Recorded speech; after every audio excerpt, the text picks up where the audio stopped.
الخالی کے بیچ میں جہاں ہوا خود کو ریت کے کانوں میں چھپاتی ہے، عاد کا شہر ارم کھڑا تھا۔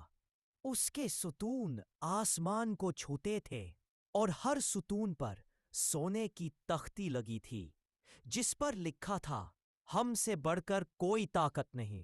خود شہر کے باہر ایک چھوٹے سے خیمے میں رہتے تھے۔ وہ ہر صبح شہر کے دروازے پر کھڑے ہو کر پکارتے، اے عاد کے لوگو، اللہ کے سوا کوئی معبود نہیں۔ تم اپنی طاقت پر اترا رہے ہو، مگر یاد رکھو طاقت دینے والا وہی ہے جو لے بھی سکتا ہے۔ لوگ ہنستے۔ ایک جوان جس کا نام قدر تھا سب سے آگے کھڑا رہتا۔ اس کے بازو پہاڑوں جتنے مضبوط تھے۔ وہ کہتا، اے ہود، اگر تمہارا رب کہاں ہے؟ ہم نے یہ محلت خود بنائے، یہ بدہات خود لگائے۔ اگر تمہارا رب ہے تو اسے بلا کر دکھاؤ۔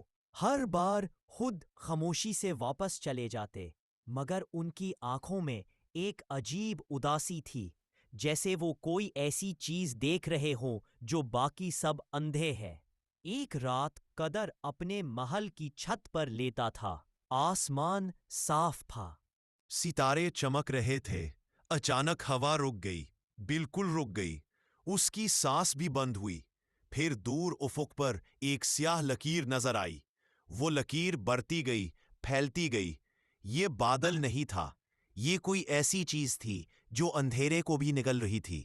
شہر میں گھنٹیاں باجی، لوگ باہر نکلے۔ سب نے وہ سیاہ دیوار دیکھی جو آسمان سے زمین تک پھیل رہی تھی۔ ہوا کا ایک جھونکا آیا، پھر دوسرا، تیسرے جھونکے نے محلت کے دروازے اکھاڑ دیے۔ قادر نے اپنی ماں کو کندھے پر اٹھایا اور سب سے اونچی چٹان کی طرف بھاگا۔ پیچھے مڑ کر دیکھا تو اس کا محل ریت کے طوفان میں گھال رہا تھا جیسے کبھی تھا ہی نہیں۔ 7 دن اور 7 راتیں طوفان چلا۔ ریت ہوا بن گئی، ہوا آگ بن گئی۔ جو شخص باہر نکلا وہ ریت کا ڈھیر بن گیا۔ 8ویں صبح جب سورج نکلا تو صحرا خاموش تھا۔ جہاں ارام تھا وہاں اب صرف ریت کے تیلے تھے۔ خود اپنے خیمے میں بیٹھے تھے۔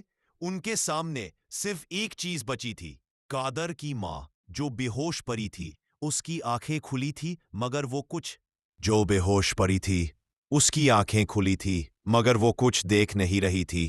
خود نے اس کے سر پر ہاتھ رکھا اور بولے، اے عاد کی ماں، تمہارے بیٹے نے کہا تھا کہ ہم سے بڑھ کر کوئی طاقت نہیں۔ آج وہ طاقت آئی اور تمہارے بیٹے کا نام بھی